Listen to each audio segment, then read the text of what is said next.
Bueno, qué placer empezar este lunes aquí con el debate de todas las voces, Viviana. Daniel, ¿qué tal? Muy buenas noches para todos, bienvenidos. ¿Lo escuchaba tararear o seguir el ritmo a Santulo por la cortina? La cortina, del 1 al 10. La cortina está muy bien. No, ¿Sí? muy bien, 9, Mirá. Sí, pero no era el único que seguía el ritmo. Todos estaban claro, siguiendo el bueno, ritmo. pero vos ahí tenés, viste, Yo soy más la aparatoso. palabra La autorizada. Más aparatoso, pero no mejor. Así que 9, mirá vos, gran acierto de la Sí, decía producción, otra ¿eh? cosa, ¿no? Por eso, obligado a cualquiera pelea. El suplente. Convocábamos al... bueno, muy bien, tenemos varios asuntos para tratar en esta noche, Viviana. Bueno, vamos a arrancar con uno de los temas que ha estado sobre la mesa en la agenda política y es que varios sectores del Frente Amplio pusieron sobre la mesa el nombre de Fernando Pereira, el presidente del PIT-CNT, para dirigir la fuerza política. Exactamente, y allí hubo polémicas asociadas, sobre todo a ese rol del PIT-CNT en función del Frente Amplio. En definitiva, Pereira ha respondido, toda la vida dije que era del Frente Amplio, desde los 80, además es militante, afiliado, en fin. Pero dicen, bueno, pero ¿y aquello de la independencia del Frente Amplio y del PIT-CNT dónde está? Lo explica también Pereira. Me gustaría preguntarle al Frente Amplista de la mesa, a Eduardo Brenta, porque... Si ¿Perdón? soy el único, no sabemos. Tiene razón, está muy Bueno, bien. pero el declarado. Está muy bien. El declarado. Y el que, aunque dice que viene a hablar Obviamente. por él, tiene la fuerza política atrás. Exacto. Vamos a tener un disparador para este tema. Pero Eduardo, antes de ir a eso, ¿cuál es el presidente necesario para el actual momento del Frente Amplio? Bueno, yo creo que el presidente, obviamente que el Frente necesita, es alguien que tenga un amplio respaldo interno, ¿no? Esto como primera condición, que tenga un amplio respaldo no solo de los sectores políticos, sino también de las bases. ¿Pero eso es consenso? Eso es lo que No, quiero que no, me respondas. no neces- Bueno, eso no. me lo vas a responder después de este disparador que preparamos para Ok. este momento del programa. La candidatura del presidente del PIT-CNT, Fernando Pereira, para liderar el Frente Amplio sigue sumando apoyos. El Movimiento de Participación Popular, el Partido Comunista, la Vertiente Artiguista y el Partido Demócrata Cristiano le garantizan su voto. Pereira se afilió al Frente Amplio en los años 80. En simultáneo, ha tenido una carrera como dirigente sindical que lo llevó a presidir el secretariado ejecutivo de este movimiento. La postulación de Pereira vuelve a instalar una polémica sobre la independencia del PIT-CNT del Frente Amplio. Ya vamos a hablar de este asunto de la independencia del PIT-CNT del Frente Amplio, pero decíamos, ¿tiene que ser por consenso esto? No, yo creo que tiene que tener un amplio apoyo, como decía, no solo de los sectores del Frente Amplio, sino de las bases del Frente Amplio, y tiene que tener, en mi opinión, una enorme capacidad de diálogo hacia el interior de la fuerza política, pero también de diálogo con el conjunto de las fuerzas políticas que integran el panorama nacional, digamos. Fernando yo creo que ha demostrado, hartamente demostrado, su capacidad de dialogar. Es un interlocutor válido, de hecho lo es para el propio presidente de la República hoy, como presidente del PIT-CNT, y es naturalmente una persona de características muy particulares, no solo con una formación cultural muy particular, muy interesado en el teatro, una persona de amplísimo conocimiento de la realidad nacional, que ha tenido con un fuerte compromiso, con una mirada humanista de la sociedad. O sea, yo creo que reúne una cantidad de aspectos que no casualmente han ido generando una catarata de pronunciamientos de apoyo a Fernando, ¿no? Y esto me parece que es muy importante para una fuerza política que tiene necesariamente que dialogar, que es intrínseco a su condición el diálogo con el resto del sistema político, los actores sociales. Tiene una larga y vasta experiencia en el movimiento sindical, ni que hablar. Yo creo que reúne amplias condiciones y me parece que esto no implica para nada que no se transite, en mi opinión, por una instancia de elección, ¿no? Donde Elección, sea no que lo validado. resuelva el Congreso, por ejemplo, no. No, yo creo, en mi opinión, no. Me parece que el Congreso tiene, obviamente, que proclamar los candidatos, pero en las dos últimas instancias se aprobó en el Congreso una elección a padrón abierto, donde los Frente Amplistas, con adhesión simultánea, o sea, en el momento de adherirse, expresan su voluntad, y me parece que esta sería la coronación de un proceso fuertemente unitario. ¿Santiago? No, yo creo que Fernando Pereira, no tengo el gusto, pero tengo el mejor de los conceptos de él. Creo que es un militante comprometido y un hombre que ha sabido liderar un proceso tan complicado para el PIT-CNT y para el Frente Amplio como la Junta de Firmas ahora, con total éxito. Me queda la duda de qué pasa con eso que hablamos, ¿no? De la movilidad entre el PIT-CNT y el Frente Amplio, la independencia de una fuerza de la otra, que me parece que cada vez queda más cuestionada. Aprovecho la cuestión de los halagos a Fernando, que si quiere tomar unos mates conmigo, conversamos cuando quiera. Pero más allá de eso, Wilson decía, al sindicato no se entra ni de blanco ni de colorado de comunistas, se entra de ladrillero, de obrero de la construcción, de lo que representa de verdad el sindicato, ¿no? Los intereses de los trabajadores. Y este pasaje así me parece que por lo menos da para cuestionarse cuál es la independencia que tiene el PIT-CNT de la fuerza política y creo que ahora más puntualmente el Frente Amplio del PIT-CNT. Por ahí va la discusión, ¿no?, que se plantea y que está planteada en estas horas. Además también, algunos dirigentes de primera línea, ¿no? José Lorenzo López, Richard Reid decían, bueno, también deja un vacío en la central sindical, ¿no? Sí.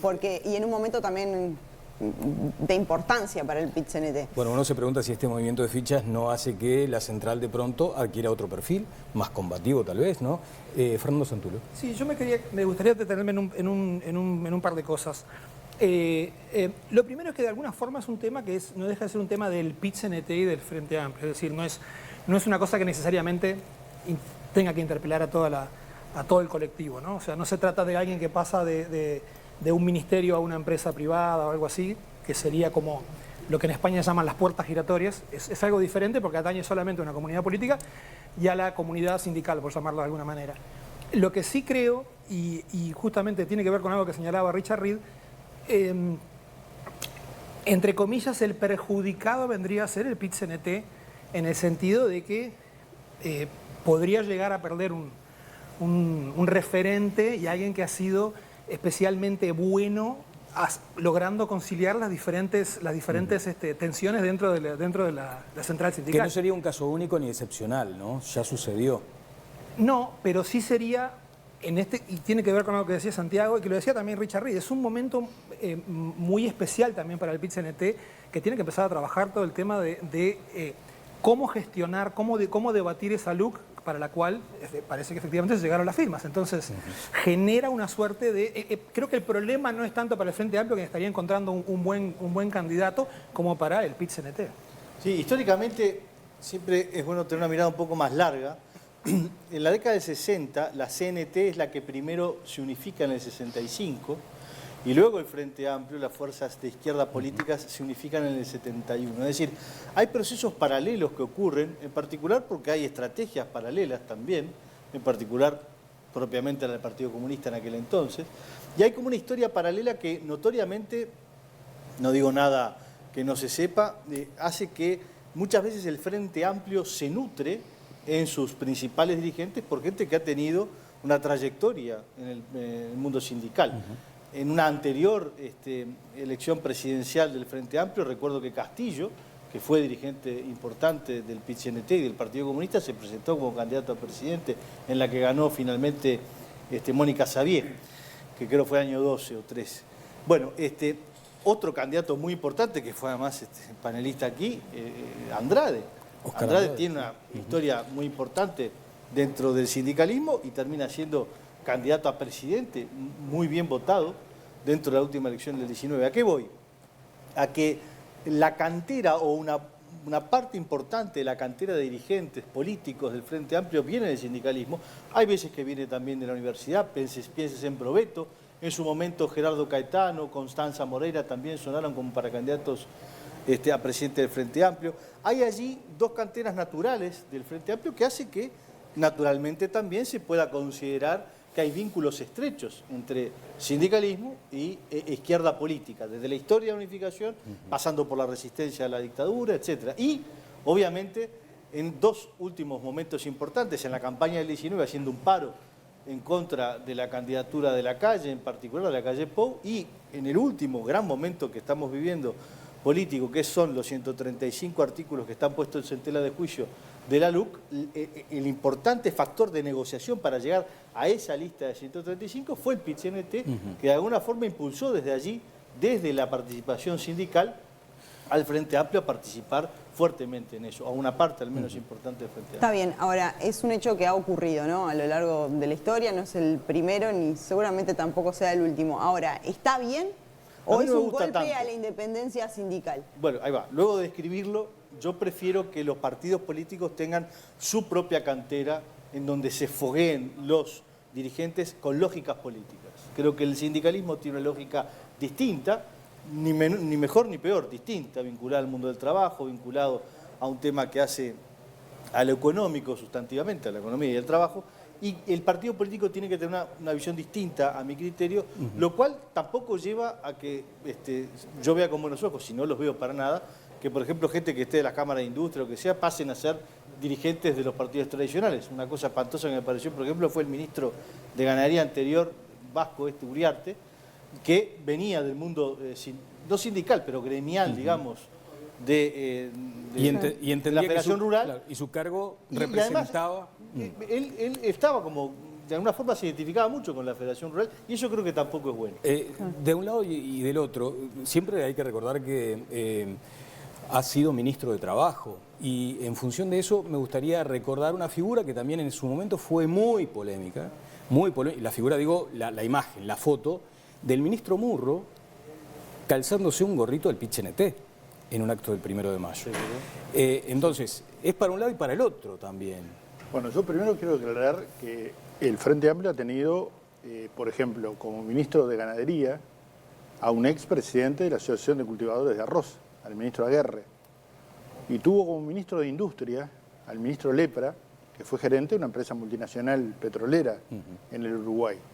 O sea que no todos los cuadros del gobierno, los gobiernos del Frente Amplio, provienen obviamente del movimiento sindical. Hay gente que ha provenido de otras áreas, provino de otras áreas, básicamente gremiales también, ¿no? Pero gremiales empresariales. El presidente de AMIPE, Pablo Villar, fue también, integró cuadros de gobierno del Frente Amplio, siendo representante de pequeños y medianos empresarios.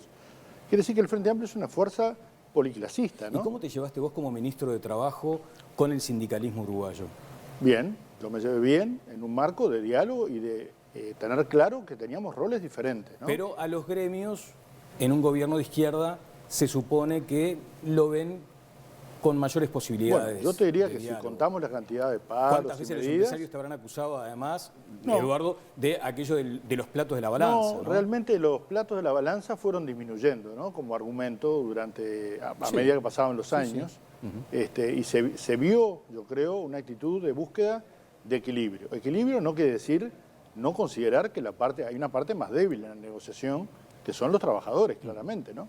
Por lo cual hay una tendencia natural a buscar mejorar la condición de los más débiles, lo cual no significa ni flechar la cancha, ni usar una cantidad de imágenes que yo creo que en su momento desvirtuaron la relación. Yo he tenido excelentes relaciones, por ejemplo, con el actual viceministro de Trabajo y Seguridad Social, que proviene de la Cámara de Supermercados, ¿verdad? Y que hoy es el viceministro de Trabajo y Seguridad Social, con el cual tuve debates en la campaña electoral anterior, debates en la actual, y conozco muy bien su impronta, e integró la representación del Instituto Nacional del Cooperativismo, cuando a mí me tocó ser ministro, y tuve muy buen vínculo con él, sin dejar de ser el representante de un sector empresarial. Entonces yo me parece que, si bien obviamente, ¿no?, el Frente Amplio ha tenido una historia de vínculo muy fuerte con los trabajadores. Hay una raíz común casi. Una raíz y una historia que en buena medida se origina en la unidad sindical, precede la unidad política de la izquierda en el Uruguay. Esto no significa que desde el gobierno deba mirarse al país en su conjunto y desde el movimiento sindical los intereses particulares, como de las gremiales empresariales, ¿no? Porque también, obviamente, por el hecho de ser gremiales empresariales, persiguen sus intereses como sectores empresariales. Pancho. Está bien, sí. No, concuerdo en la descripción que hace Eduardo. Yo lo que creo es que, obviamente, los partidos políticos tienen que tener vínculos con distintos actores de la vida social del país. El tema es si de allí ha de nutrirse como principal cantera, y está muy bien lo que decías tú, en torno a gremialistas, empresarios. Yo creo que lo bueno que tienen los partidos políticos históricos en Uruguay de toda la vida es lo que llamaba Real de Azúa, entre otros, el tema de la autonomía del sistema político. Es decir, que se fundan los partidos, se apoyan los partidos en dirigentes que están y son socializados sobre todo en la lógica de los partidos. Porque un partido no es un sindicato, un partido no es una cámara empresarial. Un partido tiene esa función policlasista que tú tan bien mencionabas para el Frente Amplio, pero la tuvo siempre el Partido Colorado, el Partido Nacional, los grandes partidos del Uruguay, que son fundamentales para representar a toda la sociedad. Entonces, lo que uno queda como en duda es, bueno, este hombre que viene del sindicalismo tendrá la visión global como para representar a toda la sociedad, o en una situación de crisis particular que la tiene el Frente Amplio, sin con ello ser peyorativo, en el sentido que hay que renovar dirigentes porque la vieja generación se está muriendo o se va a morir, en fin, en todo caso políticamente ya no está más, perdió el poder, etcétera. Bueno, si no se está de alguna forma recostando sobre lo conocido, que es el PIT-CNT y ese sindicalismo, y de esa forma encerrándose en Montevideo, en los sindicatos, que además han ganado muchísimo lugar los públicos dentro del sindicalismo, porque el mundo del trabajo se ha transformado y no siempre está representado en la lógica de la CNT. Fíjense, sin ir más lejos, las encuestas, que le da muy mal a la representación sindical. Por tanto, hay una duda allí que se abre un escenario nuevo, que me parece que, si a mí me preguntás, yo creo que es recostarse sobre lo conocido, dar hacer digamos, una cosa conservadora, quietista, muy inteligente además, porque es del sector de Eduardo, y eso implica que no es de los grandes sectores MPP y Partido Comunista, sobre todo MPP en materia de votos. No digo que no sea grande la vertiente, digo que en materia de votos reconocerá que en MPP... Dos senadores. Metió una remontada buena la vertiente. Dos senadores, ni un solo diputado, dos senadores. Es bastante. No, sin duda, pero digo, pero el MPP sigue siendo el sector importante. Ahora, perdón, pero a mí me queda una cuestión sobre este punto, y es, más allá de todo esto que mencionaron, ¿no? Hay un tema, y se ha dicho mucho, que el PIT-CNT era el brazo ejecutor del Frente Amplio en determinados momentos del gobierno, y cuál era esa unión en las redes, en la discusión, ¿no? en la cortita. Y esto en definitiva no le da la razón a esas discusiones. La otra vez me planteaban, cuando los periodistas, por ejemplo, ¿no? pasamos a trabajar con determinado gobierno. De ahí, ¿hay marcha atrás? En este caso, ¿hay marcha atrás? ¿No terminás en definitiva confirmando esa discusión que tanto se dio? Yo creo que Pereira quiere ser candidato a presidente del Frente Amplio. Y luego, como candidato del presidente del Frente Amplio, quizá candidato a presidente, en un esquema en donde no hay gente tan... O sea, está abierto el escenario. No lo dije yo eso. Queda claro que lo dijo él. No lo dijo Brenta. Es evidente. No, yo creo que el Frente busca capitalizar el éxito en la juntada de firmas de Pereira, de alguna forma, capitalizar el momento político como movida de ajedrez, pero a la vez también revela una situación en la interna del Frente en lo que les costó mucho, les parece que les cuesta mucho encontrar consensos en torno a determinadas figuras. En un momento era Carámbula y él mismo, por algún motivo, desistió, aparentemente por falta de consenso. No, y también... Carámbula por razones personales. Bueno, razones Pero personales. es un tema generacional, ¿eh? Y también, exacto, el Frente no logra encontrar nuevas figuras que puedan representar de alguna forma a toda la fuerza política o a la mayoría de la fuerza política, porque al desaparecer algunos dirigentes, y creo que también el Frente hace una especie, sin hacerlo, pero una crítica o un mea culpa implícito de los últimos años del periodo Miranda, que fue bastante escabroso. Ahora, voy contigo, Fernando. Lo que me llama mucho la atención, y con todo respeto lo digo, es que siga sorprendiendo esa cuestión de la unión entre el Frente Amplio y el PIT-CNT. No, pero a mí no me sorprende. Yo te digo que hace 60 años. No, desde luego, ahí está el punto, ¿no? Que todavía hay gente que dice, no, pero esto de la independencia, y entonces cómo funciona un movimiento en función del otro. De hecho, aquí mismo en Todas las Voces, cuando apenas asomaba aquella campaña para la recolección de firmas, entendíamos que el Frente Amplio estaba, como decimos cuando jugamos a las cartas, orejeando. Y después se fue sumando mucho más vehementemente la fuerza del Frente Amplio. Pero fue un primer impulso sindical. No, yo esto se lo escuché decir al propio Fernando Pereira. Le preguntaron en un programa hace 3 días si había crisis en el Frente Amplio respecto a las candidaturas o respecto a los liderazgos. Y lo dijo él. Dijo, bueno, si no hubiera una crisis, mi nombre no habría salido al público, ¿no? Lo cual, para mí, también asociamos la idea de crisis como algo espantoso. En realidad, crisis es básicamente un momento de cambio en el cual hay que tomar decisiones. Y hay una cosa que es evidente, lo decía Pancho, se necesita un recambio generacional. Lo que seguramente no ha aparecido ningún líder dentro de la interna del Frente Amplio, también lo mencionaba Santiago, apareció Carámbula, después por X razones no continuó. Pero también es verdad, Pereira es un tipo mucho más joven, que también, yo no soy muy fan de eso de las generaciones, pero es verdad que las distintas generaciones se manejan, tienen distintas formas, esto lo sabrá Santiago mejor que es el millennial, se manejan en todos los ámbitos de manera diferente. Entonces, claro, y es la generación 83 del Frente Amplio, que es una generación muy importante de la salida de la dictadura, que no son unos pibes, ¿no? Ya tienen cerca de 60, pero no dejan de ser mucho más pibes que, por ejemplo, Carámbula, que tiene 72 años. Bueno, el Hay una Partido cuestión. Socialista puso el nombre de Gonzalo Civila, ¿no? Arriba de la mesa, que es el otro que está. Y el IR puso que el de es Martín joven. Couto, que también es un Joven personaje también, bastante Martín, joven y nuevo de alguna forma. Hay una cuestión igual, sí, de esta historia del Frente y el PIT, que también es responsabilidad, voy a hablar por el Partido Nacional, no voy a hablar por el resto de los partidos, porque no me corresponde, pero la ausencia de dirigentes en el ámbito sindical de los partidos tradicionales, no como representantes de los partidos tradicionales, pero sí que estén presentes en los ámbitos gremiales, sindicales y diversos, es responsabilidad de los partidos tradicionales y particularmente del Partido Nacional. ¿Y por qué se ha dado eso? Y bueno, creo que después de muerto Wilson hay un cambio en la concepción en la dirección del partido, en el que también se desarma en un momento la Secretaría de Asuntos Sociales, que era el organismo que nucleaba y fomentaba, formaba a todos los dirigentes y todos los militantes que formaban parte de la vida sindical. Estudiantes, en BPS, sindicales, etcétera, etcétera, etcétera. Creo que una de las grandes tareas que tiene el Partido Nacional y particularmente este directorio es volver a retomar ese camino, que es un camino de mediano y largo plazo. Ajá. Hay una cuestión, sí. si me permitís, Daniel, que yo creo que no hay que ver mecánicamente, ¿no? La coincidencia entre el Frente Amplio y el movimiento sindical no necesariamente es algo permanente o que se da en todas las oportunidades, ¿no? En realidad, los trabajadores y el PIT-CNT, yo creo que ha defendido con claridad, y de hecho, yo te puedo hacer un raconto de 1000 tensiones, Bueno, ¿no? Vividas. todos recordamos aquel momento donde se entendió que era una pulseada del PIT-CNT respecto a la posibilidad de firmar un acuerdo con China, por ejemplo. Bueno, Un ese tratado puede ser de un libre ejemplo, comercio con pero China. en la cotidianidad me refiero, en lo que es las Bueno, relaciones... pero ahí le doblaron el brazo al gobierno del Frente Amplio, ¿no? Bueno, sí, puede ser. Yo francamente no recuerdo ese hecho, pero... Yo lo recuerdo, claro. Está bien, fue el está bien. PIT-CNT que se plantó firme ahí. Pero me refiero a lo que tiene que ver con la negociación colectiva, por ejemplo, ¿no? Los intereses de los trabajadores, de los sindicatos como tal, no necesariamente coinciden con las políticas globales, ¿no? Con los intereses de la sociedad en su conjunto, no siempre.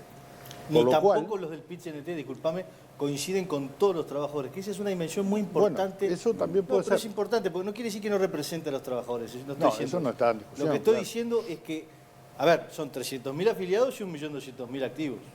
Sí, Ahí sí. hay 900.000 personas que no están afiliadas al PIT-CNT. Claro. Y hay cambios en el mundo del trabajo de los últimos 10 años que son vertiginosos, importantísimos, y que transforman al PIT-CNT, sobre todo, lo han ido corriendo hacia una lógica en donde los sindicatos públicos son los más importantes, no los privados. Bueno, pero ahí hay una diferencia que se produjo precisamente cuando se generó un marco legal y normativo. Yo De acuerdo. eso te lo digo por experiencia, De acuerdo. por mi experiencia como militante sindical durante un periodo breve, pero en un sindicato como los sindicatos del comercio, donde la afiliación al sindicato implicaba inmediatamente el despido, ¿no? Esto es así, sin vueltas, ¿no?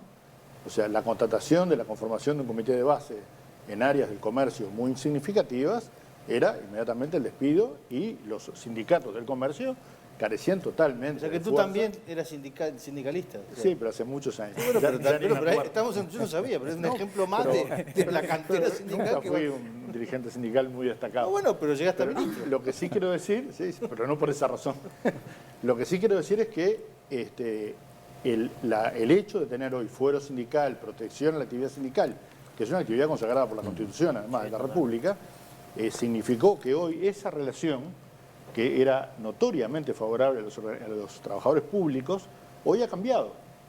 En Pero el sigue caso de la siendo FUESI, favorable, ¿eh? hoy siendo tiene la FUESI 25.000 afiliados, un sindicato en el cual era imposible afiliarse, ¿no? Porque, vuelvo a repetir, significaba el despido en forma inmediata. Te puedo contar muchos casos que no voy a mencionar acá precisamente. Pero esto ha sido un cambio muy importante. Y yo creo que es importante tener claro que sindicatos fuertes es democracia fuerte, ¿no? Esto me parece Claro, es una cuestión sin importantísima, dudas. ¿no? Como también es importante tener gremiales, empresariales fuertes. Sí, con sus roles, ¿no? Cada uno uno en cumpliendo su con lugar. sus roles. Pero, sí, claramente con sus roles, digo, pero con capacidad de representación y de negociación. Yo me parece que esto es un aporte al sistema democrático. No debemos verlo, no digo que tú lo digas, pero digo, no debemos verlo como un elemento negativo. Al contrario, es un elemento que fortalece la democracia. Pero perdón, que para vos que un dirigente sindical de primera línea pase un partido político fortalece la democracia. Yo creo que el diálogo entre trabajadores y empresarios fortalece la democracia. No, eso seguro. Digo por este tema que estamos tratando. Seguro, hace mucho tiempo, ¿no? Quizá hoy se haya está bien, incorporado pero a la vemos- cultura de los uruguayos, por suerte. Pero tuvimos décadas sin negociación colectiva. Entonces, a mí me parece que un compañero que cumple una etapa, porque Fernando Pereira va a permanecer en su cargo hasta que noviembre. termine su cargo como presidente del PCNT, en el Congreso del PCNT, y que luego de esa etapa otro asuma esa responsabilidad y él asume una responsabilidad política, es tan sencillo como pasa con empresarios, como el actual ministro de Ganadería, que fue presidente... A mí no de la me- Nunca Ah, presidente del justamente. partido. Nunca presidente del partido. Allí hay un vínculo estrecho que es una opción. A ver, es legítima. Yo preferiría que no fuera tan así para una parte tan importante de la opinión pública del país como es el 39% de los uruguayos que votó al Frente Amplio. Pero digo, yo no creo que ese 39%, que tan amplio es y es la mayoría relativa más importante del país, se sienta tan representada por el PIT-CNT. De hecho, así figura un poco en las encuestas y en la resistencia que ha levantado en el último tiempo el PIT-CNT. Pero digamos, es una opción. Yo creo que es una opción que recuesta al Frente Amplio sobre algo seguro. Es un militante conocido de la generación del 83, que tiene vasta experiencia política, de negociación y todo lo demás, pero que lo cierra en lo conocido. Es decir, creo que lo que el Frente Amplio precisaría para crecer es abrirse a un juego novedoso, distinto, como lo hizo con Vázquez, como lo hizo con Mujica en su momento, pero hoy en día, bueno, es lo que tiene. Sí, Yo creo- de todos modos, estamos hablando de pronto de la figura del presidente del Frente Amplio, que asumiría la presidencia, presidente del PIT-CNT, que asumiría la presidencia del Frente Amplio. En todo caso, me gustaría darle la dimensión más humana, porque lo que se entiende de Fernando Pereira es, él mismo lo dice, yo soy cristiano, dialoguista, tiende puentes. ¿Es esa la figura que necesita el Frente Amplio, Yo- más allá de que sea el presidente de Yo del creo, y PIT-CNT esto hoy? es independiente de mi opinión política, me refiero a la persona Fernando Pereira, creo que reúne, esas son las condiciones que debe reunir un presidente del ¿Qué es lo que PNL. entonces debe tener el Frente en su rol de oposición? ¿Más diálogo con el gobierno? Yo creo que ¿Eso tiene lo que tener garantiza más diálogo Pereira? con la sociedad en su conjunto Sí. y con todos los partidos bien. políticos, ¿no? No solo con la fuerza Sinceramiento. Vamos a... No, No, me parece. Dale. No, hay algo que me parece que es interesante, algo que decía Pancho, que tiene que ver con la diferencia, con la diferente lógica que hay en el mundo sindical y en el mundo político. Esto, por supuesto, de alguna forma estamos haciendo un poco de futurología, porque aún no ha ocurrido nada de esto que pensamos que puede ocurrir. Es decir, que Fernando Pereira asuma como sea electo, Candidato. lo que fuera. Claro.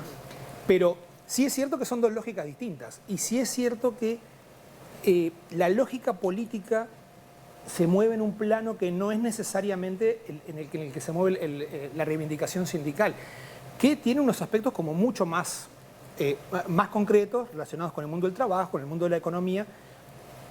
Yo no sé cuál es la solución ideal, capaz que tener una especie como de escuela de altos funcionarios al estilo de lo que tiene Francia, no sé. Lo que es verdad es que cada partido se va nutriendo de las cercanías ideológicas que existen en la sociedad. Y yo no lo veo como algo negativo. Sí me parece algo negativo lo que alguien sacó al exministro Uriarte. Sí. Claro, él, que en un momento se encontró en un cargo en el cual él entendía que su rol era el de ser de correa de transmisión del sector. Y bueno, no, un ministro no es una correa de transmisión de un sector, un ministro es un negociador o un armonizador de cosas que son mucho más amplias que un sector gremial. Bueno, eso es lo que todavía no sabemos que puede llegar a pasar con Pereira, aunque estoy hablando, no es un ministro ni va a ministro, pero sí es otra, la lógica de los partidos políticos es otra, es más amplia, incluye un montón de cosas que no tienen que ver con el mundo gremial y, haciendo futurología, todavía está por verse. Sí. Yo creo que todas estas características que venimos diciendo de Fernando Pereira también hacen como un sinceramiento del Frente de todas las cosas que le faltó todo este tiempo, desde que perdió sobre todo las elecciones en noviembre de 2019 hacia acá. Fernando es un tipo dialoguista, centrado, sereno, sin declaraciones explosivas, sin una cosa que ha tenido últimamente el Frente Amplio que a mí me llama poderosamente la atención, que es usar eslóganes cortitos y fáciles que no tienen contenido, pero sí son de fácil replicación y la mayoría de las veces son o mentiras o medias verdades. Y él parece ser un tipo con un perfil totalmente opuesto. Entonces creo que si le hace bien al Frente Amplio un liderazgo así, sí le hace bien a la democracia, a pesar de todos los ruidos que parece que nos genera este traspaso entre sindicalismo y fuerza política. Los eslogans, ¿no? El peor gobierno de la historia. No sé como se cuáles dice en son. Twitter, ¿eh? Cuáles son. Educar, no lucrar, ahora... Hashtag. Pero eso son los consignas, hashtags, ¿no? Consignas que usa todo el mundo. Sí, Yo no pero veo. hay que, de los Lo que veo es que hay eslóganes, que ir al el kit de fondo, la los cuestión es que tenga contenidos, ¿no? contenido. Claro, yo creo que hay que ir al fondo, ¿no? Y me parece que en este caso esa preocupación que Fernando planteaba, vinculada a la mirada respecto al conjunto de la sociedad, no solo es una característica de Fernando Pereira, es una característica del PIT-CNT, ¿no? Bueno. El PIT-CNT ha tenido históricamente, ¿no? Y basta ir al Congreso del Pueblo y a la historia que reseñábamos. 65. Del 64, ¿no? 64, 65, donde hay un programa de soluciones para el país, un programa de soluciones que trascienden la problemática sindical. En mi opinión, este es el mejor movimiento sindical, el que debería tener, ojalá tuvieran la mayoría de los países del mundo, ¿no? En ese sentido, me parece que es un aporte a una mirada del país. ¿Se puede coincidir o no? Es otra historia, ¿no? Si uno coincide o no con la mirada que el movimiento sindical tiene, como coincide con la mirada que algunos otros sectores tienen. Pero lo que sí me parece es que lo que no hay que promover o defender son las miradas corporativas, ¿no? Este ejemplo mencionado del ministro de Ganadería es un ejemplo de lo que no hay que tener, ¿no? Y eso me parece que es lo importante, ¿no? Y el rol justamente de un ministro es desarrollar políticas públicas, y las políticas públicas atienden Abarcan al a todo el conjunto de la mundo. sociedad. Exacto. Bueno, estamos cerrando este tema. ¿Te puedo hacer una...? No sé si es un La infiel. vertiente ¿A quién lleva se le ocurre- presidente. ¿Eh? La vertiente va a llevar presidente. Claro, ¿a quién se le ocurrió el nombre de Pereira? ¿Te consta? Yo creo que a mucha gente. Bueno, pero No. tiene que haber uno. No, yo no Decile sé. Fidencia. No, desconozco, o sea, no te puedo contestar lo que Era no el sé. Partido Comunista, ¿no? Mi impresión es que hubo mucha No. gente que tomó la iniciativa en este aspecto. Mucha gente.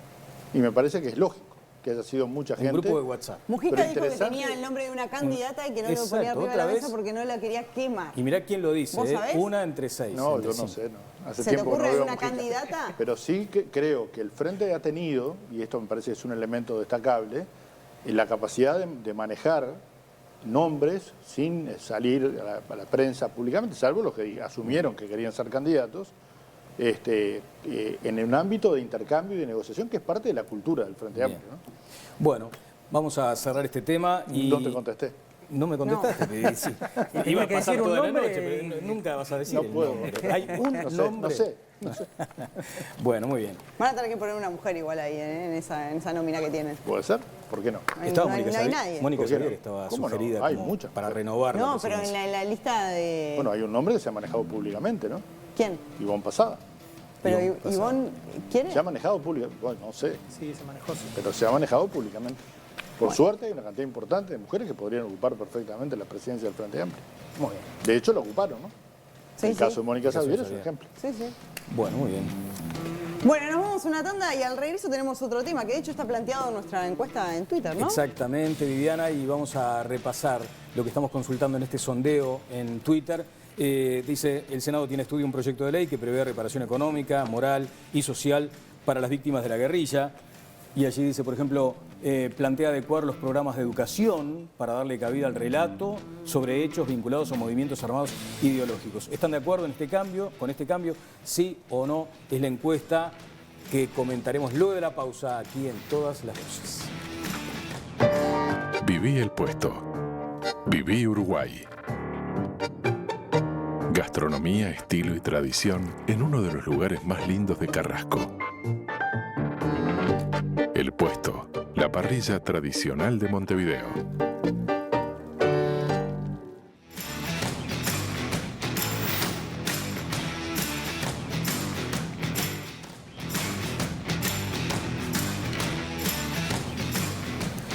Bueno, tenemos ese sondeo en Twitter que en alguna forma es como otro disparador para este tramo del programa, Viviana. Sí, básicamente ahí tienen planteada la pregunta y lo que queremos, o por lo menos el disparador, es si corresponde una reparación a las víctimas de la guerrilla. Es un tema que se puso sobre la mesa a raíz de un proyecto que presentó Cabildo Abierto, así que vamos a poner este tema sobre la mesa y para eso tenemos un disparador.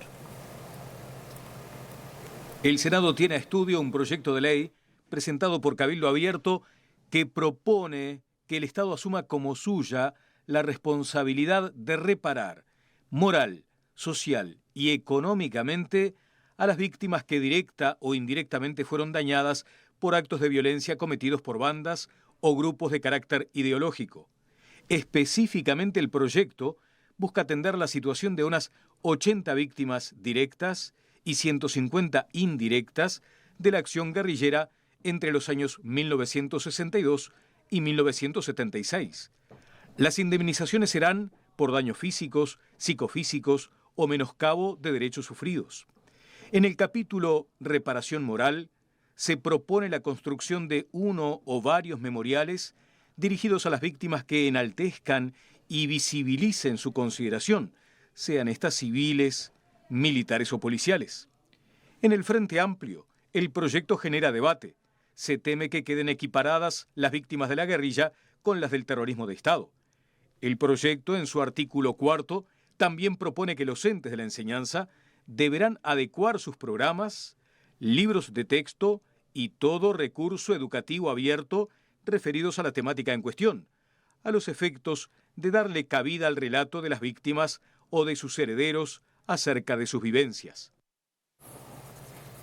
Bueno, aquí está esta iniciativa, ya hay varios puntos que generan ruido. Santiago Gutiérrez, nieto de Héctor Gutiérrez Ruiz, ¿tu opinión?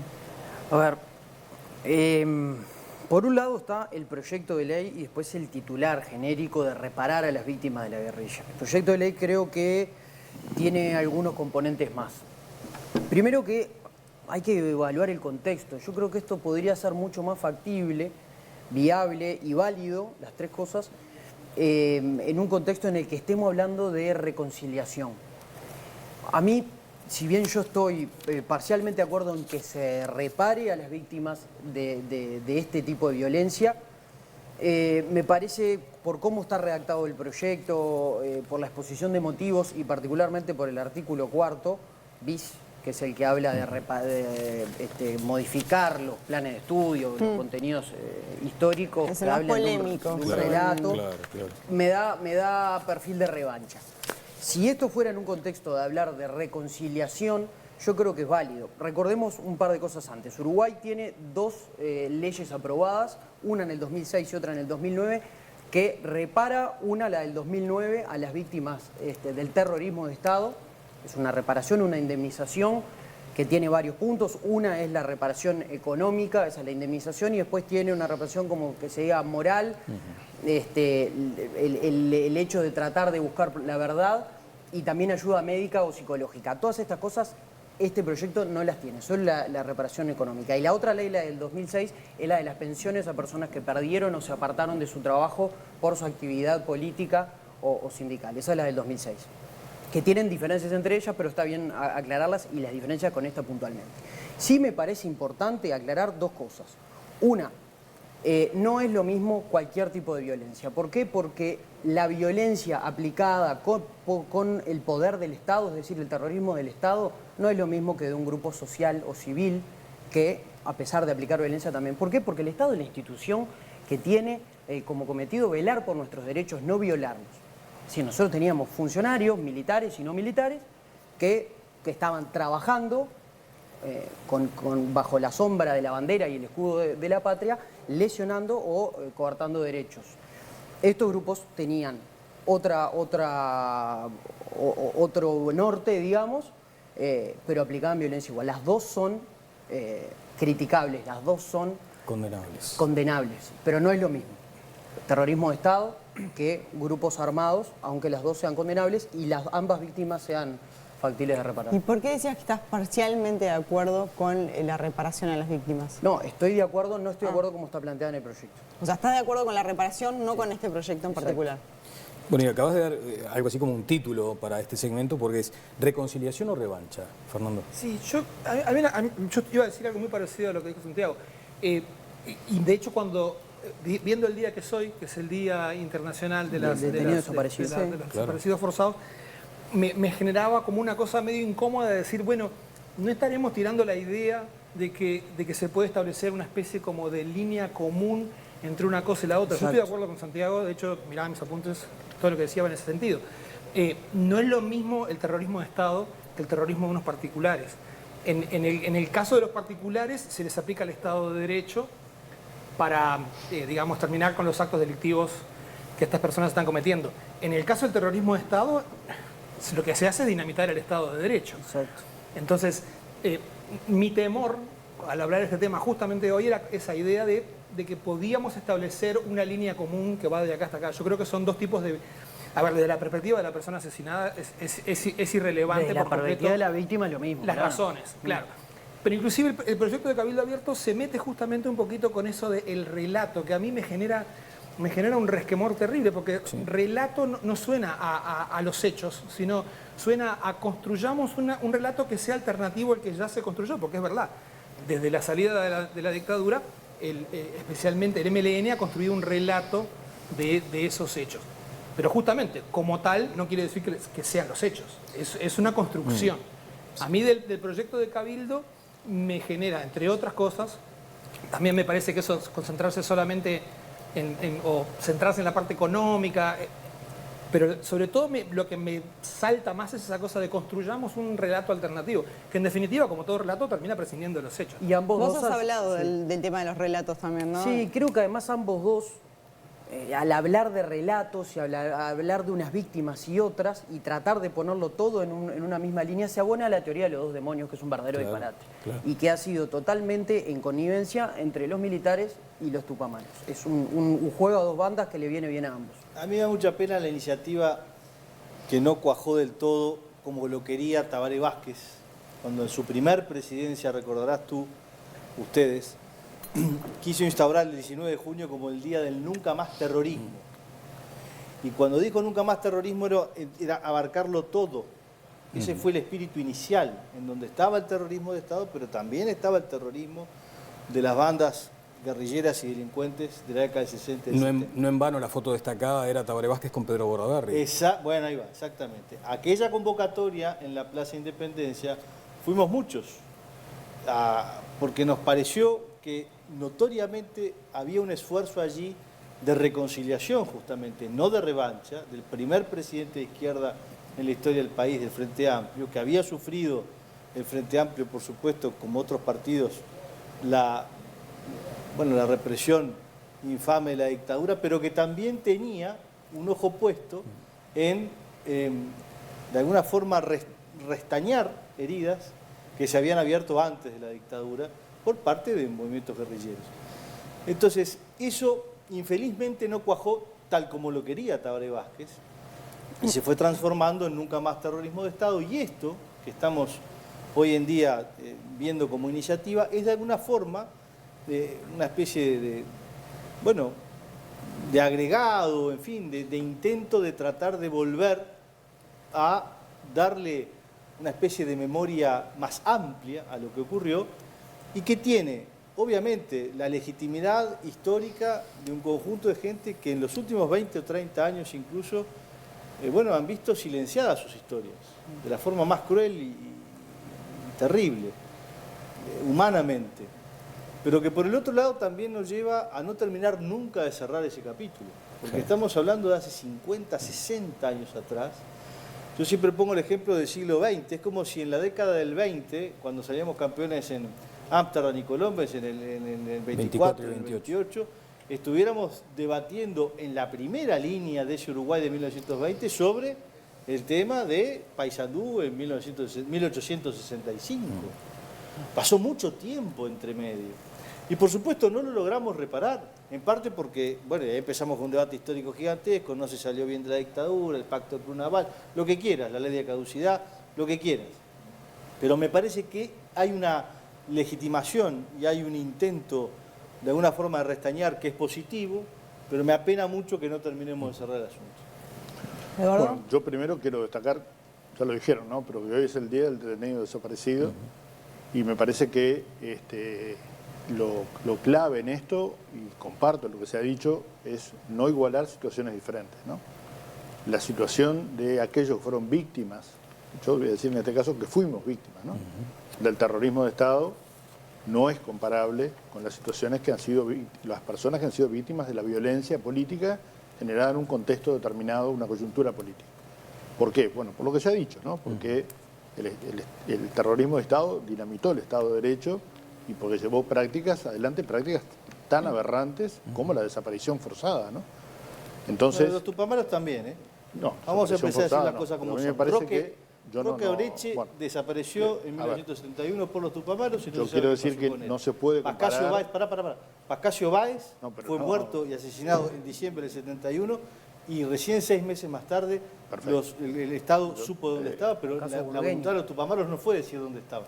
Por supuesto que hay diferencias. Te pido que me permitas redondear pero la idea. ¿no? te termino con la idea. Por supuesto que hay diferencias, pero también hubo desaparecidos por Bueno, parte de los yo no Te estoy dando dos casos. conozco esos casos. Creo que no se puede comparar la acción del Estado, ¿no? En materia de ejercer prácticas aberrantes, ¿no? Como la desaparición forzada, la tortura, la represión masiva.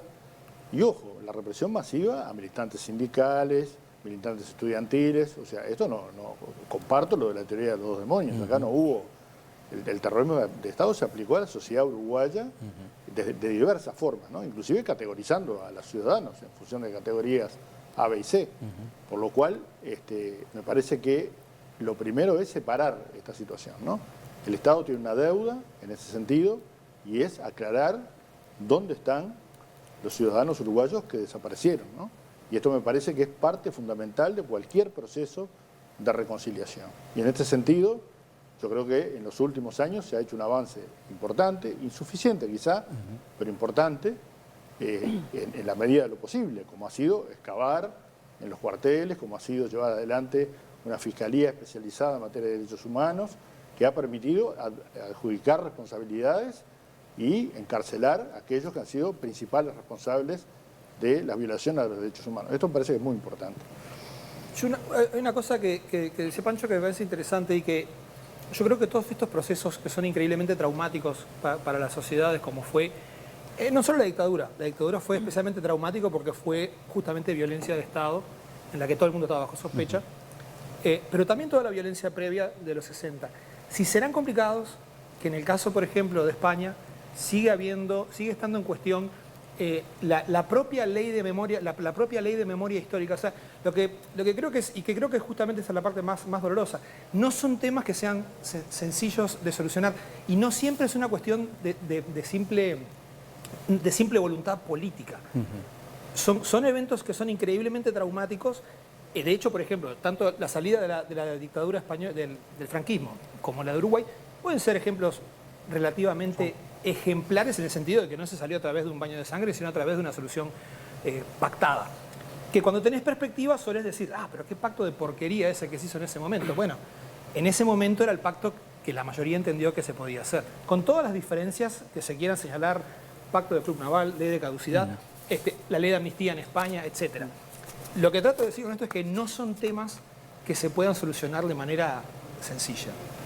Yo creo que todo esto siempre atrás devela el debate principal, que es cómo hacemos para resolverlo, ¿no? Y hablamos, sin querer nos tropezamos siempre con las mismas piedras, que es, nosotros los blancos decimos que no puede ser el pacto de club naval, el Frente Amplio dice que la ley de caducidad, y todos tenemos a lo largo de nuestra historia y del camino, particularmente el Frente Amplio y el Partido Nacional, una visión de la salida contrapuesta, pero un motivo válido detrás. Y creo que parte de lo que nos cuesta resolverlo es porque todavía, creo que tenemos todos actores en la primera línea política que estuvieron muy afectados por los hechos, razonablemente, y que les cuesta mucho sacarse las prendas de encima.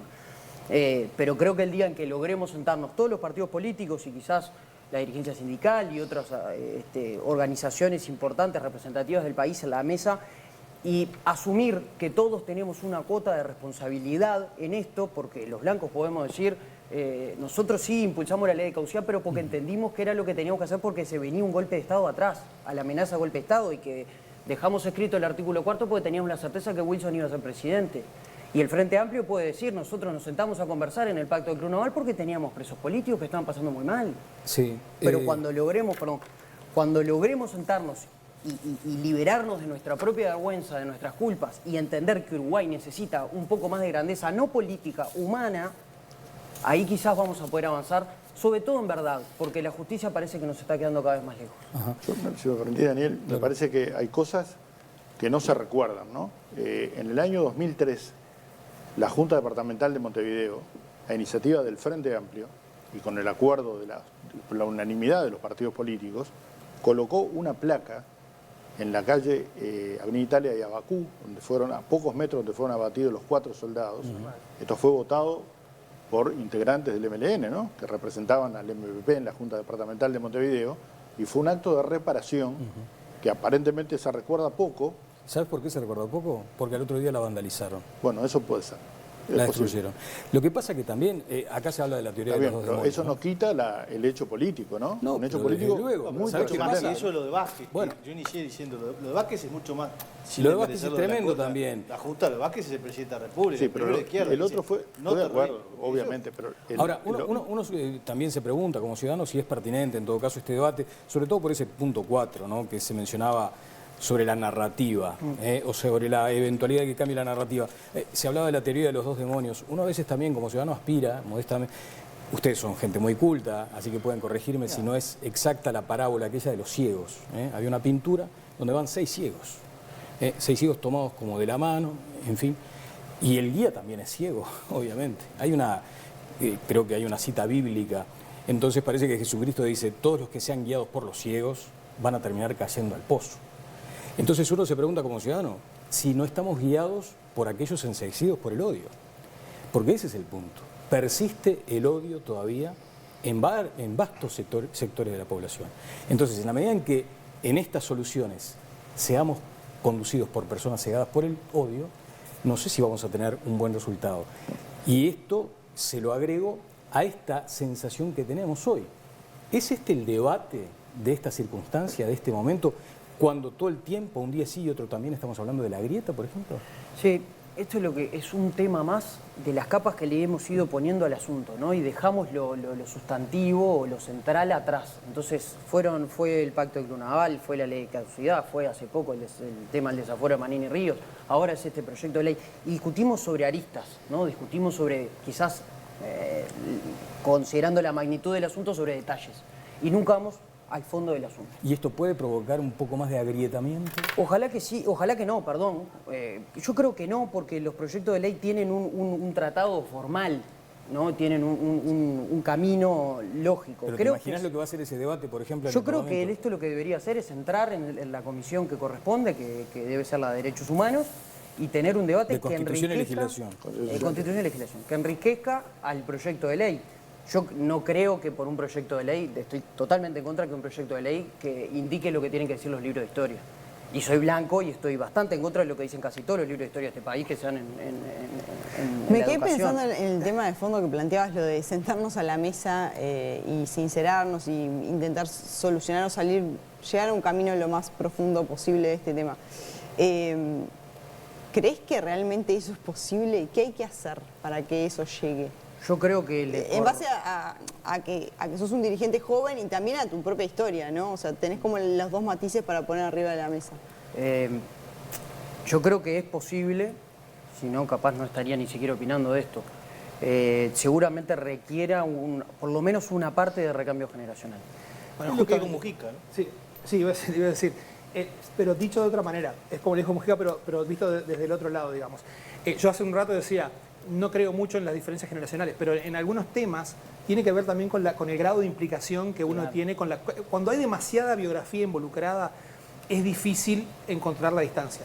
Dicho esto, a mí me parece que yo no sé si el proyecto de Cabildo Abierto hay que entenderlo como revanchista. Lo que sí me parece es que sigue jugando en las aristas, como decía Santiago. ¿Pero por qué?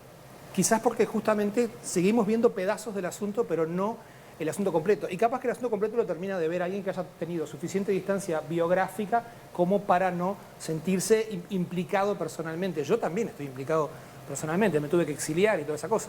Entonces, lo cual no quiere decir que odie absolutamente a nadie. No, claro. Yo no sé si la palabra es odio. Lo que yo creo es que lo que es difícil es No, construir. pero que existe sí, no tengas dudas. Bueno, en algunos, pero yo no creo que el odio... No, no. O sea, no En creo que todos exista no. un odio generalizado en la sociedad uruguaya. Pero a veces es el que te condiciona para avanzar. Sí, pero yo me permitís una cosa, Sí. yo creo que hay que, primero, quiero decir una cosa claramente, yo comparto que haya que reparar a las víctimas de la violencia política de esa época, estableciendo esa diferencia. Y me parece que el hecho de haberlo transitado no me impide reconocer el dolor de otros, ¿no? Pero se Esto me planteó un parece par de que es veces, muy ¿no? importante. Se Hubo un proyecto que en un momento muy particular. Hoy, en esta coyuntura, donde los años van pasando y obviamente también uno va madurando opiniones, ¿no? Todos vamos madurando opiniones. En mi opinión, hay, inclusive de parte de los organismos de derechos humanos, las organizaciones de derechos humanos, una visión de que hay que reparar a aquellos que no han sido reparados, ¿no? Porque hay que ver que los funcionarios públicos han sido reparados, tanto funcionarios policiales y militares como funcionarios públicos, o sea, no es que estamos en cero en esto. Lo que sí, primero, creo que hay personas, ¿no?, que quien ha hecho público su reclamo de reparación, cuyo padre fue asesinado en la situación de la ciudad de Pando en el año 72, en mi opinión merece ser Se habla de 80 reparado. víctimas directas Bueno, y 150 perfecto. indirectas. Ahí no sé quién se incluye, si son funcionarios públicos ya fueron reparados. Pero de cualquier manera el concepto de reparación me parece que corresponde. Corresponde en los términos diferentes, ¿no? Porque en realidad quienes los han dañado, por decirlo de alguna manera, no es el Estado. Esta es la diferencia fundamental y ahí comparto totalmente con Santiago que no hay que comparar una cosa con la otra, lo cual no significa que no se reconozca esa situación de esas personas que efectivamente fueron dañadas por la violencia política de la época y por tanto se las repare. Me parece que son señales y hablo de esto totalmente separado del proyecto de ley, ¿no? Porque de hecho se han llevado adelante otros proyectos de reparación, inclusive de víctimas de la violencia por delitos graves, por ejemplo, que se aprobaron en su momento. En 2012. 2012, sí, exactamente. El Consejo de Ministros presidía Mujica y eso se llevó adelante y efectivamente hay personas que están gozando de esa reparación. Debería suceder con estas personas que no han sido reparadas. Sí. Pero me parece que el fondo de la cuestión tiene que ver con no confundir el relato. Pero fíjate Aquí tú, hay quien atacó el Estado de Derecho y hay quien fue víctima de esa violación. Fíjate tú que lo que tú señalas del artículo 4, por supuesto que a todo el mundo le tiene que rechinar. Por ley no podés estar haciendo programas de construir un historia. relato Ahora, por ley. lo que pasa es que también hay que entender. Vamos la a posición de algunas repasarlo, porque de capaz esas que la gente no personas. lo tiene claro, ¿no? Los entes públicos de enseñanza deberán adecuar sus programas, libros de texto y todos los recursos educativos abiertos referidos a las temáticas en cuestión, a los efectos de darle cabida al relato de las víctimas o de sus herederos, cónyuges o concubinos, acerca de sus vivencias respecto del acercamiento de los hechos o actos que dieron origen a su calidad. Pero, claro, lo que pasa es que durante mucho tiempo, en estos años, se ha visto, esto es como un péndulo, ¿no? El año de la orientalidad de la dictadura fue 1975. Pero después, cuando gana el Frente Amplio en particular, a partir del 2005, la historia fue narrada en muchas dimensiones muy parcialmente. A mí me asombra, por ejemplo, que el Uruguay no sepa que antes del 67-68, en diciembre del 67 llega Jorge Pacheco Areco al poder por la muerte de Gestido, pero la izquierda radical le puso bombas a Gestido en su casa, a Washington Beltrán, al padre del actual ministro del Interior, que era presidente de la Cámara de Representantes, le pusieron una bomba y después los militares le mataron a la madre. Es decir, ¿y cómo no se sabe eso?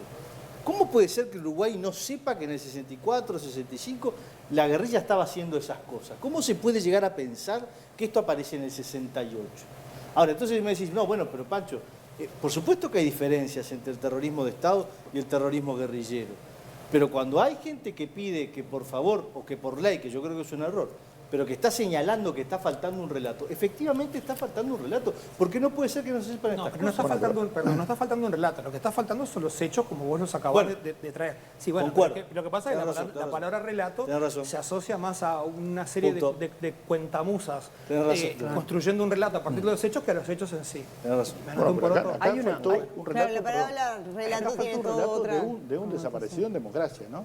Que fue Berríos, ¿no? Recordemos el caso Berríos y al ministro del Interior de la época mostrando una foto de Berríos en Italia, ¿no? Esa situación se dio en plena democracia, ¿verdad? Donde un ciudadano chileno fue asesinado y apareció en una playa acá en la ciudad, en Parque del Canelones, Plata. en Parque del Plata, y fue secuestrado y fueron procesados militares, algunos de los cuales hoy integran los cuadros de Cabildo Abierto, ¿no? Concretamente el teniente coronel, creo que es Radaeli, que participó directamente de los hechos y fue extraditado a Chile a cumplir la condena, ¿no? Está bien, yo estoy de acuerdo, pero es como que estemos diciendo que... No, digo, porque hay relatos anteriores. No, Hay está cosas que bien, no se pero saben. podemos Esto no hablar... se sabe Yo, tampoco. a mí no me interesa defender, no voy a gastar un minuto de mi vida porque no tengo nada que defender, pero es como que hablemos de la toma de Pando o el último episodio del filtro. Y digamos que después hay dirigentes de partidos políticos, entre ellos Mujica, que fue presidente de la República. O sea, en realidad eso es muy relativo. Hay una particularidad del proyecto de ley que a mí me llama la atención, es que habla de violencia de grupos de carácter ideológico. ¿Están dispuestos a reparar posibles víctimas de la JUP, por ejemplo? Claro. Porque se les escapó, que no creo, o tienen que estar dispuestos. Porque la JUP era un grupo que ejercía violencia y de carácter ideológico 100%. No habla de la guerrilla. Y hay asesinados por la JUP, Y hay ¿no? asesinados y hay ¿sí? dirigentes de primerísima línea en las sombras o en las luces. O sea, Hay un libro muy bueno, muy para- reciente, que estudia de la JUP, y no vi que en ese libro que se publicó por Bukele el año pasado se mencionara asesinados por la JUP. Pero, en definitiva, con este artículo no están de acuerdo. Con el A mí, 4 bis. a mí lo que me, Yo estoy de acuerdo con la lo que reparación me choca, de las víctimas, no a con mí, el a mí lo que me ningún choca proyecto de es ese, perdón, lo que me choca es esa especie de recurso, voy a usar una palabra que parece que está mal usarla, pero hay que usarla de vez en cuando, el recurso populista de contrarrestar un relato con otro relato. Exacto. Acá lo que hace falta, entre otras cosas, es que los historiadores encaren la tarea de trabajar en esos hechos. De hecho, tengo un buen amigo historiador que está haciendo eso, que es agarrar todas las fuentes disponibles de la época e intentar reconstruir la trama de hechos de lo que ocurrió ahí. Y a partir de ahí sí podés empezar a decir, bueno, voy a hacer esto. Ahora, querer contrarrestar un relato populista con otro relato populista es como la forma de asegurarte que nunca vas a llegar a los hechos. es la diferencia entre historia y memoria. Lo que se parece Bueno, es sí. historia, y en todo caso se podrá tener distintas memorias. Y claro, cada quien va a hacer una apreciación personal. Pero lo primero es ir a escarbar los hechos.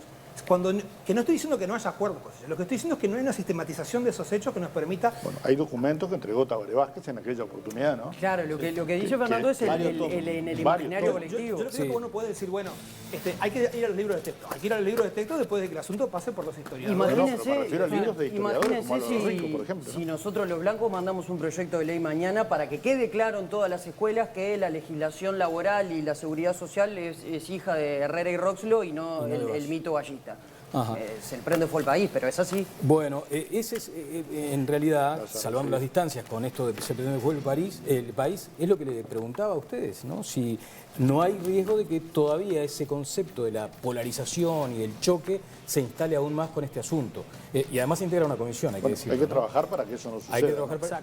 Le voy a pedir a la producción porque de pronto, para el cierre, el presidente de la República habló en Santiago y ahí dijo algo sobre estos asuntos, ojalá que lo podamos encontrar, sobre estos asuntos dijo algo interesante.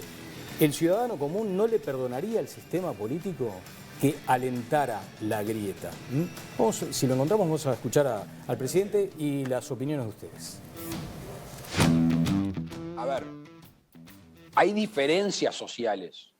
Hay diferencias sociales y económicas. Esas son las grietas que deben preocupar y ocuparnos. Nos debe preocupar que un chiquilín no coma, nos debe preocupar que un chiquilín no termine o no vaya a la escuela o al liceo, nos debe preocupar que una persona hace mucho tiempo que no consigue trabajo. Esas son las grietas reales. Esas son las grietas que deberíamos de ocuparnos los dirigentes políticos.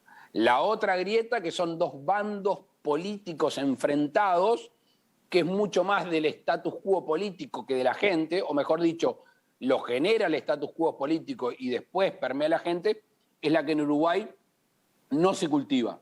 No se cultiva mayoritariamente, siempre hay grupos menores que no solo la pueden cultivar, sino que hacen de eso su razón de existir.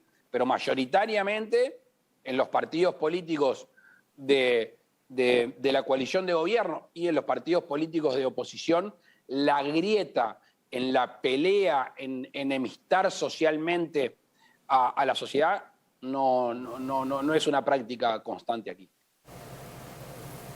Bueno, comentamos esto luego de la pausa aquí en Todas las Voces.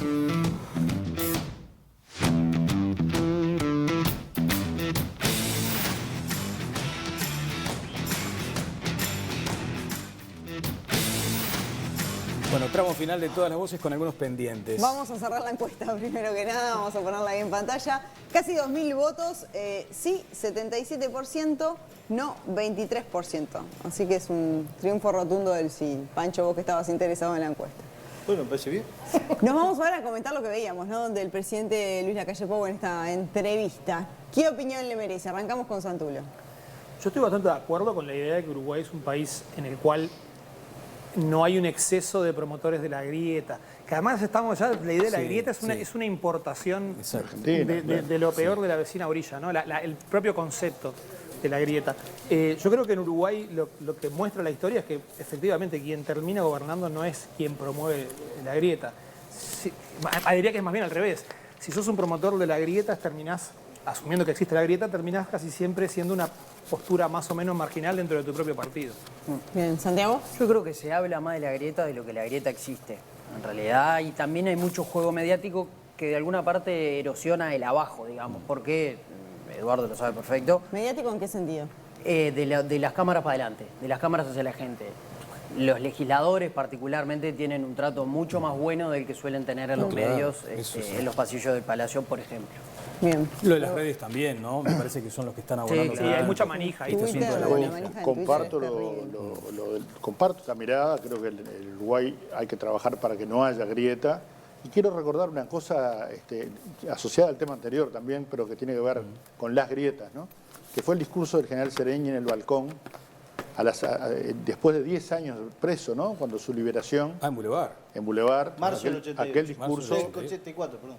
Que convocaba a mirar al futuro, ¿no? Claro. Somos obreros de la construcción de la patria y del futuro, ¿no? Te puede decir Santiago Wilson también en su momento. Pero Bueno, también, claro, por eso digo, quiero decir, esa mirada es la que me parece que tiene que predominar entre los uruguayos. ¿Pancho? Vos sabés que no me convence de que no haya grietas. Yo creo que en parte por el peso de las redes, en parte porque hay una polarización política, en parte porque hubo una forma de ejercer el poder durante 15 años con mayoría absoluta que rompió una tradición de acuerdos más profunda que la que de todas formas hubo en una dimensión, por ejemplo con los intendentes, me acuerdo que en el gobierno de Mujica. En fin, creo que por distintas dimensiones hay mucho más grieta de lo que queremos admitirnos, no como Argentina, por supuesto, porque como Argentina no hay nada. ¿No? Ellos se tiraban bombas en Plaza de Mayo en el 55, había aviones que tiraban bombas, o sea que Argentina más grieta que esa, no. Es otra cosa. Y creo que sí, Chile, grieta, ¿no? es importante que todo el mundo esté intentando hacer un esfuerzo para decir que no hay grietas y para frenar la grieta, tanto el presidente como todos aquí. Sí. Pero me parece que si nos sinceramos hay un poco más de grieta de lo que nos gustaría. Como Ricardo Ehrlich en la reunión con el presidente también, ¿no? En función de ser el coordinador del Frente Amplio. Sí. Bueno, nos estamos yendo. ¿Cómo era esto de ir a bailar, pero no ir al concierto, pero presentando solo puedo ir? El carné de vacunas. El carné de vacunas, ¿no? Si tenés las 2 dosis y los 15 días. Por lo menos para 2 casos, ¿no? Los conciertos solo para vacunados de Jaime Ross y de No Te Va a Gustar. Se viene esto. Fernando, vos que sos músico, ¿qué harías? Si tenés que hacer tu show ahora en una semana. A ver, el peyote que hay que hacer. No, para el peyote todavía no sabemos. Lo que yo creo que hay una confusión en todo esto y es pensar que los músicos pueden elegir libremente dentro de un menú de opciones infinitas y dicen voy a hacer esto, voy a hacer otro. Los músicos tienen 2 opciones, que son la mejor opción, no vas a poder tener al 34%, al 36% de la gente que te podría ir a ver. Esa es la mejor opción. Después, que es con vacunados. Exigiendo que solo vaya público. O sea, aunque te vaya increíblemente bien, hay 34 de cada 100 que no van a poder entrar. ¿Tá? Después la otra es con 45% sin vacunar. Es decir, no están eligiendo en un menú libre en el cual pueden decir algo. Pero además con una cosa, vos tenés un país que en este momento, no cuando van a estar los conciertos, en este momento tiene un 75% de vacunados. ¿Qué es lo que le interesa a un músico que hace 2 años, o como en el caso de Jaime Ross, hace no sé cuántos años que viene pateando las entradas para adelante? Yo siempre pensaba, decía, el tema de las entradas de Jaime parece señor Frodo, que como es Elijah Wood, cuando entró a ser el Señor de los Anillos era un gurí, salió y era un hombre. Sí. Bueno, pero con las entradas de Jaime Ross pasa eso. Si fueran Elijah Wood ya serían viejas las entradas. Cuando toque van a haber pasado 2 años de que sacamos las entradas. Claro, entonces... lo que para mí está bien entender es que más allá del debate sobre si es la libertad y no sé qué, no sé cuánto, como debatimos hace ya algunos programas, eso está bien, pero para un tipo que viene pateando las entradas hace 2 años para adelante y que sabe que va a tener que sacrificar un 36% de su posible público, va a elegir aquella opción menos mala. Que la menos mala. Y después... Para otro día, si querés, conversamos el tema de las libertades y cómo se superponen y hasta qué punto vos podés decir que hay una libertad que está siendo violentada ahí. Los conciertos no son obligatorios para nadie. Sí. No. Hay una diferencia, me parece, entre Jaime y No Te Va a Gustar, y es que Jaime, las entradas están sacadas. Entonces, quizás alguno que no se iba a vacunar lo empuja a vacunarse, o hay una mayoría importante que estaban vacunados por estadística nomás. El tema No Te Va a Gustar, comparto con Fernando, me parece una decisión muy particular que de alguna forma detrás tiene el interés general. Estos son los 2 ejemplos grandes, vale decir que también hay otros shows que se están haciendo solo para vacunados, no son los únicos artistas. No, perdón, y otros shows que son para no vacunados. Es curioso que estemos hablando de esos términos de shows, ¿no? Y siempre terminás con aquello de que está todo bien, me exigen mucho, pero las clandes tienen más gente muchas veces. Y que el rol se le haya trasladado al artista, ¿no? Que sea el artista el que tiene que decidir en función también de la lógica económica, ¿no? De que el espectáculo sea rentable. Y más si lo hace para en un momento, además, en que la economía de los artistas viene hiper golpeada. Claro. Sí. Por lo cual faltaría una decisión, en mi opinión, una política pública clara en ese sentido, ¿no? Que relevara a los artistas de tomar una decisión que los de alguna manera los que hace tomen decisiones enfrentar. Los artistas, porque el Estado le va a decir también a los artistas hagamos una comisión. Hagamos una comisión. El artista en realidad se ve enfrentado a veces con su propio público, me imagino yo, ¿no? Sí, por eso elegí no tocar. Claro, es la mejor solución. Pero como en otras situaciones. O el experimental, cada tanto el Pero vuelvan a experimental tocar. No, bueno, en la experimental, por ejemplo, es un ejemplo. Yo creo que aparte mucha gente tiene una visión un poco sobreestimada de lo que son los recursos, el dinero que está envuelto en un show. En la experimental, por ejemplo, de Malvin, que es una sala chica, nosotros agotamos las entradas y vendimos 105 entradas. Claro.